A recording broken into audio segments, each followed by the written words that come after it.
O yun, so guys, bibigay tayo ng komento doon sa mga nagba-viral ngayon, yung isang content creator na nag-viral. So sa pagre-real talk niya doon kila Awit Gamer, Rosmar at kay Wamos. So yan.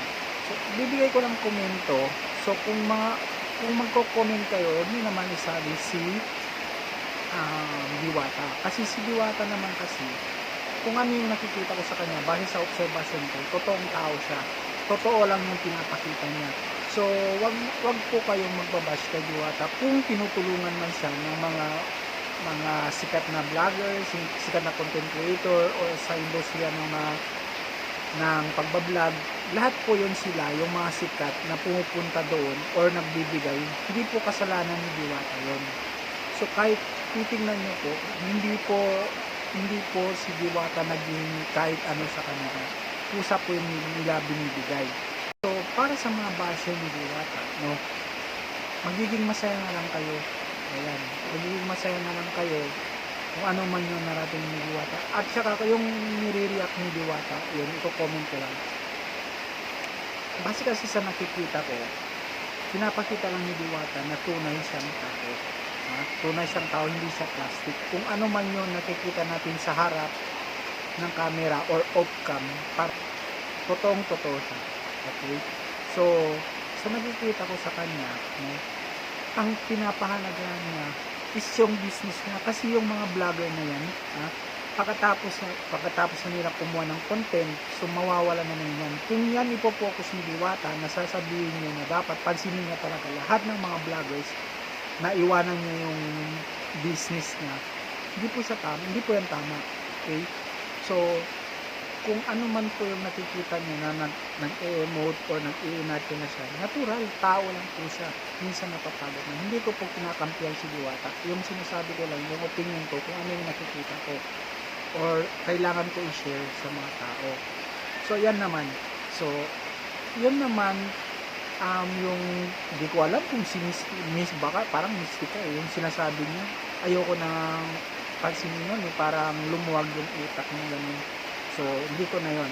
So ito naman, dito na tayo sa content creator na nag-viral ngayon na nagre-reto. So meron naman po siyang punto. So meron po siyang punto na ganun. Ako yung sinabi niya lahat, agree po ako doon talaga. So tama po yung nilabas na lahat ng mga sa loobing na tungkol dito sila Wamos, Rosmar sa pagbibigay-bigay kay Diwata. So since si Diwata doon wala pang kasalanan kasi nga po sino ba naman di tatanggap na magbibigay ng ganun. Okay. So doon dito lang tayo kila Rosmar kung totoo talaga na gusto niyo lang talaga si Diwata na andin kung ano man po, pwede po kayong tumulong gamit ang kasikatan niya. So hindi na po kailangan na magbigay pa ng bigay kasi lumalabas po is pakitang tao na lang.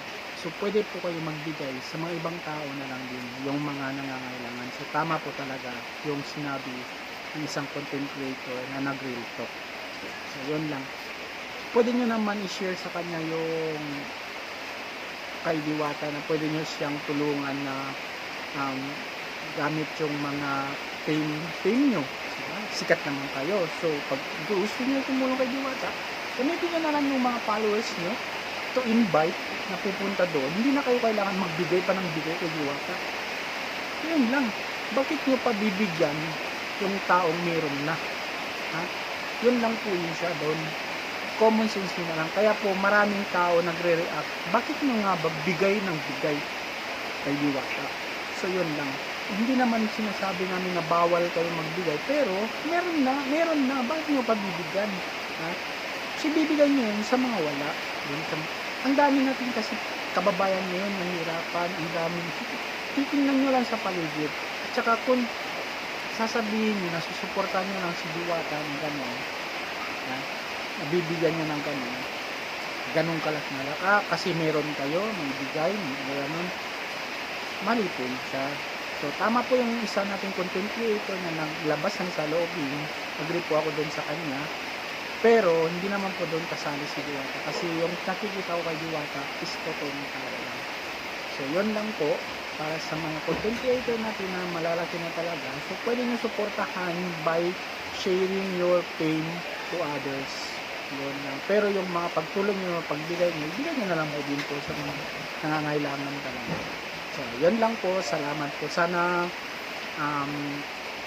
walang magbabash sa sinabi ko. Because gusto ko lang po din i-share kung ano yung nakikita ko sa social media ngayon kasi nag-aalburo rin ang social media. Yun. So, bye-bye!